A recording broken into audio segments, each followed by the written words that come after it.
Mesdames et messieurs, bienvenue. Merci d'être venus tellement nombreux. Depuis 16h30, alors j'ai une équipe municipale indisciplinée, bon, ça va aller.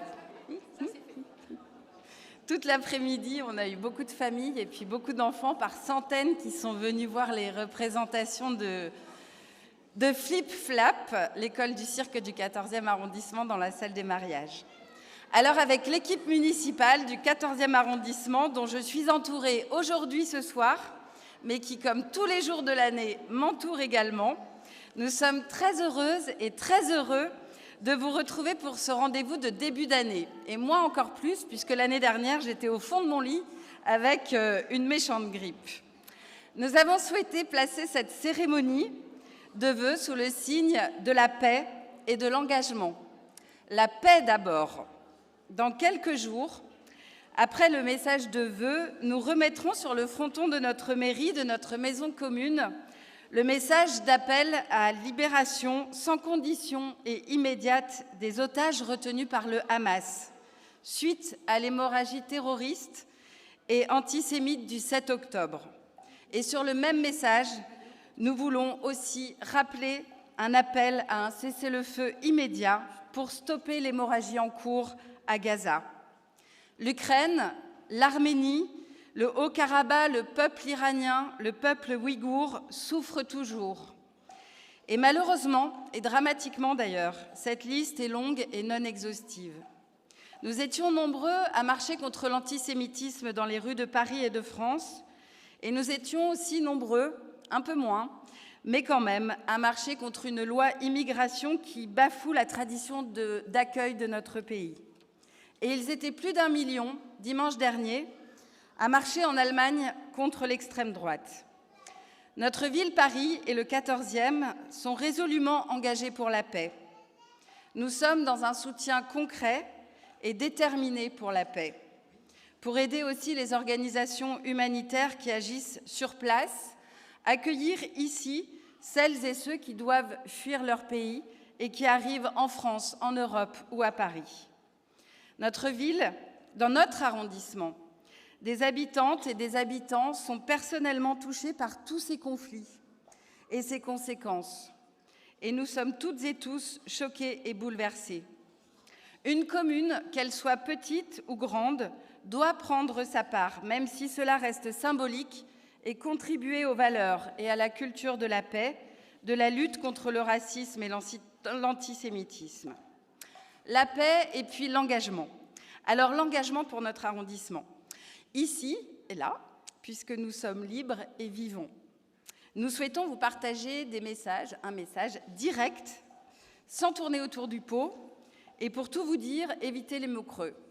Et pour tout vous dire aussi, se situer aux antipodes du ruissellement et du réarmement. Face aux tempêtes sociales, aux tempêtes économiques, aux bouleversements climatiques, qui impactent profondément un peu plus nos vies chaque jour et nos démocraties, eh bien Paris agit et se donne les capacités pour agir. Ici, nous soutenons et nous travaillons avec celles et ceux qui agissent en mettant les mains dans tous les cambouis de la société et les sujets qui font mal et qu'il faut traiter. Ici, nous soutenons et nous travaillons avec celles et ceux qui agissent pour le respect de la planète, des biens communs, et qui agissent pour améliorer la vie du quotidien et la solidarité aussi du quotidien. C'est une volonté, et puis aussi ce sont des choix très assumés. Une commune, qu'elle soit petite ou grande, elle agit dans la mesure de ses compétences. Agir localement, quand au niveau national et au niveau européen, il y a toujours plus urgent visiblement que l'urgence climatique et sociale. Agir aussi localement, quand les protections sociales et les biens communs de notre République, comme l'éducation, la santé, la justice et bien d'autres encore, souffrent. Agir aussi localement, face à la démultiplication des situations indignes, et quand l'inattention politique du gouvernement est bien trop grande. Je vous partage les mots que l'historien Patrick Boucheron a écrits dans un petit livre, Le temps qui reste, 4,90 € dans les meilleures librairies du 14e arrondissement.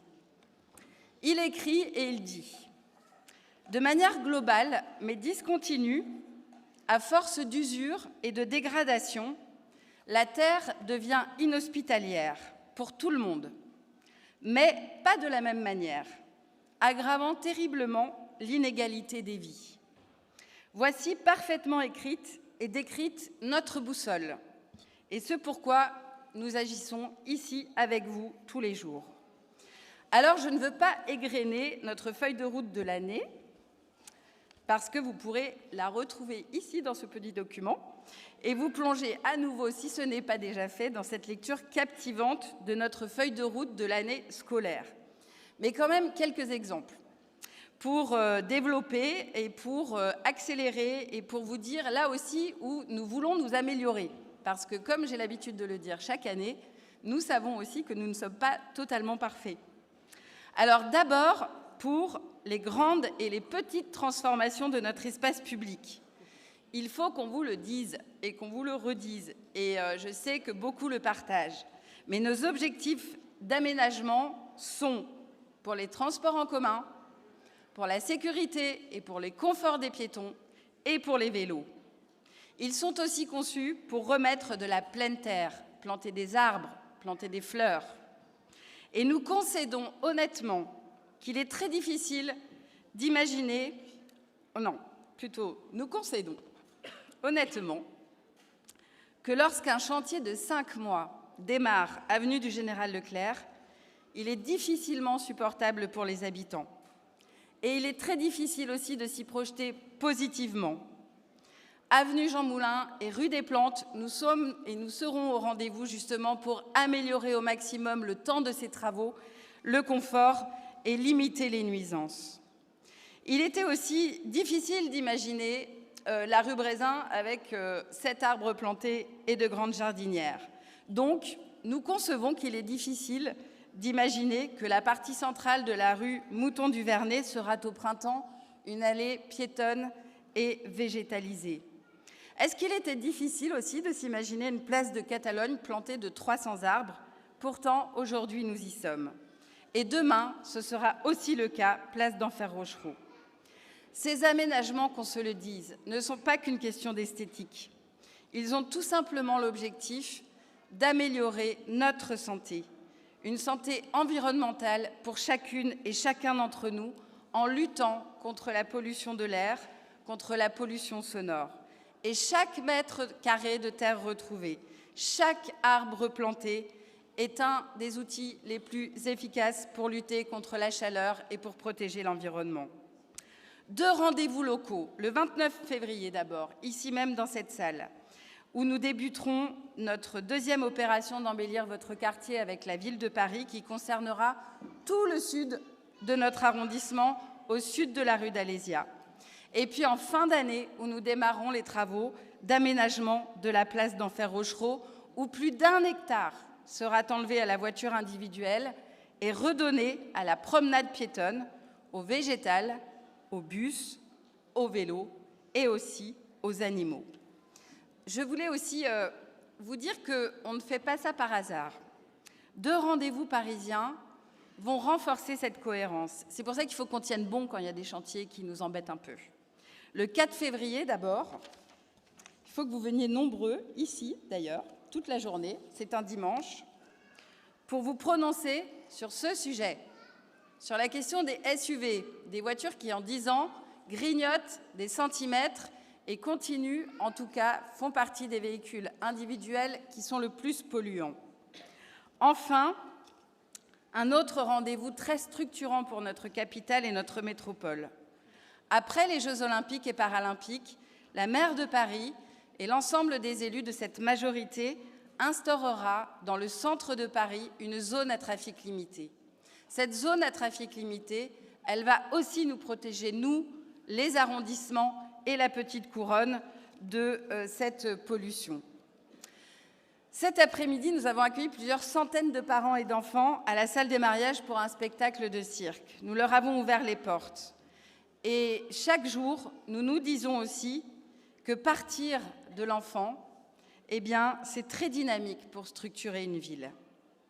Je veux rappeler, là aussi, et que tout le monde le sache, sur 2 années scolaires, celle passée et celle à venir, le gouvernement aura supprimé plus de 250 postes de maîtres d'école, sans compter les postes et les heures d'enseignement dans les collèges et les lycées publics. Nous avons exprimé avec Amine, il y a une semaine tout juste, notre opposition la plus ferme au rectorat. Quand le rectorat nous demande de choisir et de nous dire si oui, les 2 écoles Boulard, maternelle et élémentaire, dans un quartier riche, pourquoi peut-être que ce n'est pas si grave de les fermer. Au contraire, peut-être que celle de Chantin, on pourrait un peu plus insister. Et est-ce que vous voulez préserver Ripoche ou choisir entre Simone Veil et une autre école? Notre position est très ferme. Et c'est ce que nous avons dit à la directrice académique. Nous ne demandions pas des ouvertures. On n'en est plus là. On demandait juste pas de fermeture pour que justement notre pays continue, essaye en tout cas d'arriver à l'objectif d'un nombre d'élèves par classe à la moyenne des pays de l'OCDE. Eh bien non, ce sera encore raté pour l'année prochaine. Cette gazette, que vous avez peut-être reçue dans vos boîtes aux lettres, hop là, voilà, essaye de vous montrer justement comment on essaye d'avancer de manière un peu accélérée et très cohérente dans ce sens-là. Alors cette année, je pense que nous pourrons aller plus loin ensemble. Et dans quelques semaines, nous lancerons un appel à projet pour une programmation en direction des familles et des enfants, mais ouverte à toutes et à tous, dans nos équipements et dans nos jardins. Concrètement, ça signifie quoi? Art vivant, théâtre, musique, défis écologiques, arts plastiques, cinéma, livres, lecture, je ne sais pas, peut-être encore d'autres choses. Est-ce que, par exemple, l'auditorium du conservatoire pourrait être ouvert 2 dimanches par mois pour justement qu'on s'y retrouve et partager des choses? Est-ce que, par exemple, la salle des mariages, bon, qui est quand même très très souvent ouverte, mais par exemple, 2 dimanches par mois, le matin, l'après-midi, pourraient être réservés pour ces moments? Les cours d'école végétalisés, le futur équipement culturel du 105 Losseran, l'auditorium de la Sirène, et j'avais dit que je les citerais puisqu'ils sont dans la salle, rue d'Arrault, ou alors la scène de cirque de la ferme Montsouris.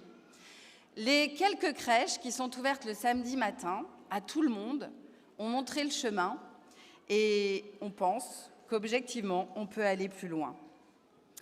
Petit point sur habiter ici et pouvoir se loger. Alors, il est possible que dans quelques jours, le sujet du logement rentre au gouvernement, mais rien n'est sûr là encore. Mais je voudrais vous montrer qu'en décembre dernier, au conseil d'arrondissement, un mardi soir, où vous n'étiez pas toutes et tous là, mais peut-être derrière votre écran, à nous écouter, nous avons voté plusieurs délibérations. Elles représentaient un investissement total de plus de 18 millions d'euros pour notre arrondissement. Concrètement, toujours, de quoi s'agit-il? D'abord, d'acquisition par préemption de 7 immeubles dont les logements vont y être rénovés et vont rentrer dans le parc public social de notre ville. Dans certains de ces immeubles, par exemple, un non loin de la rue Daguerre, la moitié de ces immeubles, la moitié des logements étaient vacants et libres depuis plusieurs années par l'ancien propriétaire, laissé vacant. Donc, ce sont des locataires, des futurs locataires, qui vont pouvoir y rentrer en ayant un logement avec un loyer correspondant à ses ressources. Et puis, ce sont des locataires actuels de ce même immeuble qui vont pouvoir rester dans leur logement et qui vont pouvoir rester en ayant un loyer qui correspond également à ses ressources. Et ces locataires et ces habitants de Paris et du 14e, comme les locaux d'ailleurs très souvent commerciaux en rez-de-chaussée, vont pouvoir échapper et être protégés de la spéculation immobilière.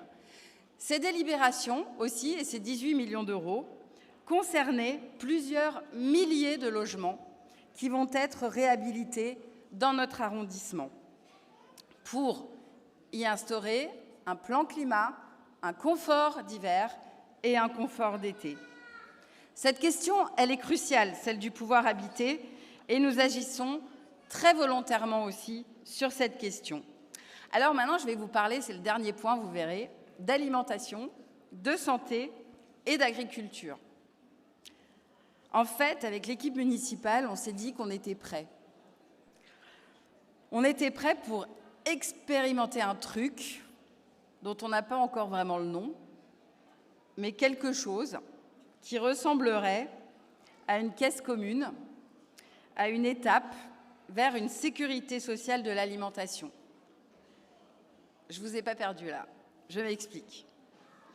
L'inflation des produits élémentaires d'alimentation touche beaucoup d'habitantes et beaucoup d'habitants. La précarité alimentaire a explosé. Et puis l'accès à une alimentation durable, bonne pour la santé et pour l'environnement, est stoppé. L'agriculture est bouleversée. Les derniers jours nous en font l'illustration, alors que rien n'est fait pour encadrer les marges de la grande distribution et que rien n'est fait pour développer et soutenir les filières de production durable. Par contre, en 2023, nous avons, pas nous, ça n'aurait pas été notre choix, mais nous avons prolongé l'autorisation d'utiliser le glyphosate et les méga-bassines, ici ou là, dans notre pays, sont mises en route. Alors, nous pensons que nous pouvons rejoindre les villes et les habitants de ces grandes villes ou de ces petites communes qui ont mis en place des projets de caisses alimentaires communes ou de sécurité alimentaire commune et qui fonctionnent. Derrière ces mots, c'est une action collective, redistributive et commune pour l'alimentation. C'est très simple. Ça marche à Nantes, ça marche à Montpellier, ça marche à Bordeaux et ça marche à Lille. On est plus de 134 000. Est-ce que nous serions capables de convaincre plusieurs centaines ou plusieurs milliers d'entre nous pour démarrer cette expérimentation avec force? Exemple, je peux cotiser 100 € par semaine et récupérer mon café, mes pâtes, ma farine, mes légumes et faire en sorte qu'une personne qui peut cotiser 20 € récupère aussi ses pâtes, son café, ses légumes, sa farine. Les réseaux agricoles et les réseaux coopératifs d'achat groupés existent et fonctionnent. Ce qu'on propose, c'est de mettre nos forces en commun et de franchir une nouvelle étape et d'aller plus loin. Peut-être que nous n'y arriverons pas, mais en tout cas, nous en avons la conviction. Si nous réussissons, nous n'aurons pas le regret de ne pas avoir essayé. C'est un truc très sérieux et vraiment, soyez le plus nombreux possible le mercredi 28 février à 19 h, ici, toujours dans cette salle. Avant quelques mots de conclusion, je voudrais, au nom de toute l'équipe municipale, et nous voulons saluer et remercier, dire ici devant vous combien nous aimons travailler avec elle. Alors, elle, c'est qui? Elles, ce sont des équipes. Les équipes des services publics, les équipes des associations, des partenaires aussi institutionnels d'une mairie.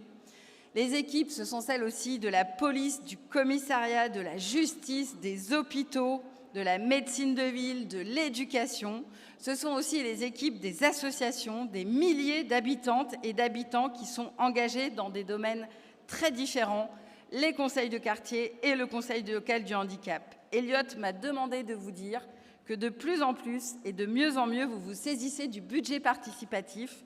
Ne passez pas à côté, vous avez jusqu'au 5 février pour soumettre votre projet local d'investissement et le faire voter en septembre prochain. Et elles aussi, ce sont les équipes des services municipaux que nous aimons, qui sont énormément très investis, les bibliothèques, les centres de santé, la propreté, la voirie, les espaces verts, l'état civil et j'en passe. Alors pour terminer, et cette fois-ci c'est presque vrai, nous avons choisi cette carte de vœux Elle est haute en couleurs et puis on a voulu mettre un mot pour dire qu'elle portait les valeurs de notre arrondissement. Le 14e est cosmopolite et aussi il est fraternel. Nous avons toutes et tous les capacités d'agir pour ne pas nous laisser enfermer dans des politiques qui font contresens et qui arrivent à tourner le dos à des valeurs dites de la dignité humaine. Je voudrais le dire aussi devant vous, à l'image de ces parents d'élèves de 2 écoles de notre arrondissement, qui en novembre et en décembre, aux côtés des directions d'école, se sont cotisés pour assurer des nuits d'hôtel pour 2 familles qui étaient à la rue, jusqu'à ce que nous puissions prendre le relais. Mais à Toulouse, une directrice d'école qui, elle aussi, a pris la responsabilité d'héberger une famille sans abri, eh bien, le maire a fait en sorte qu'elle fasse l'objet d'un rappel à la loi. Alors ici, dans le 14e arrondissement et à Paris, nous serons aux côtés de celles et de ceux qui ne refuseront pas de soigner et qui ne refusent pas de soigner, de celles et de ceux qui mettent à l'abri et qui hébergent, de celles et de ceux qui accompagnent les femmes, les hommes et les enfants dans l'accès aux droits fondamentaux. Il y a 100 ans, Paris accueillait les Jeux olympiques. Les épreuves féminines et paralympiques n'existaient pas. Et d'ailleurs, pour les épreuves féminines, elles n'étaient d'ailleurs pas du tout souhaitées par le comité organisateur de l'époque. Mais il y a 100 ans, et un peu plus de 100 ans même, dans le 14e, Montparnasse, Paris et notre arrondissement accueillaient des personnes du monde entier qui étaient en danger dans leur pays. Chana Orloff, Missak et Méliné Manouchian, Olga Bansik, Aimé Césaire ont trouvé logis Villa Seurat, rue de Plaisance, rue du Château ou à la Cité internationale universitaire. Elles et ils ont travaillé ici, ont créé, ont résisté. Alice Mia, revenons à Alice Mia, et d'autres sportives de renom ont organisé, y compris sur le stade Élisabeth, dans le 14e arrondissement, qui existait déjà, des Jeux qui n'étaient pas olympiques, féminins, pour gagner l'égalité, des contre-jeux jusqu'à ce que le comité olympique de l'époque dise « OK, on va instaurer dans les Jeux olympiques quelques épreuves féminines ». C'est là que nous nous retrouverons en juillet et en août, d'ailleurs, au stade Élisabeth, pour fêter les Jeux olympiques et paralympiques dans notre ville. Dans 6 mois, nous les accueillerons, ces fameux Jeux olympiques et paralympiques. Et le mot héritage revient souvent. Il nous revient, à nous, ici, parce qu'on est vivant et parce qu'on est libre, de l'imaginer, de le créer, de le mettre en mouvement dans le sens du progrès, des solidarités, de l'écologie et de la paix. Alors je vous invite à repérer ici ou là, partout, les petits tas de ruses, d'astuces et de joie et d'utopies qui sont au bout de nos rues, qui sont dans nos vies, les coins et les recoins de solidarité et d'engagement qui sont nombreux à Paris, dans le 14e arrondissement. Ils vous appartiennent et nous sommes ici pour qu'ils soient libres de s'y développer. Accordez-moi le temps de vous citer une phrase du philosophe Vladimir Jankélévitch. Il disait « un philosophe du temps et de l'instant ». Il écrivait « Ne manquez pas votre unique matinée de printemps ». Il nous invitait, comme bûcherons, à l'action ici et maintenant.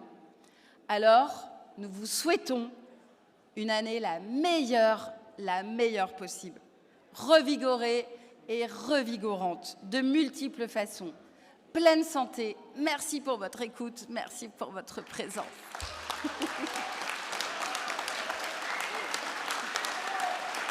Et puis, je voulais remercier, et j'espère que vous allez les applaudir encore plus fort que ces petits mots que nous avons voulu vous dire ce soir. Toutes les équipes qui ont préparé ce moment de fête et de convivialité aujourd'hui, Flip Flap, 10 Over Tap, la baronne de Paname qui normalement a ses habitudes à la coupole mais qui est ici avec nous, la ressourcerie créative, les équipes techniques, les petites mains si précieuses qui vont ensuite ranger, nettoyer et faire en sorte que cette salle des fêtes puisse retrouver son activité normale dès demain, les boulangères, les boulangers du 14e arrondissement et toutes celles et tous ceux que j'oublie également en terminant cette phrase et ce petit mot. Merci, à tout de suite, à très vite et bonne année.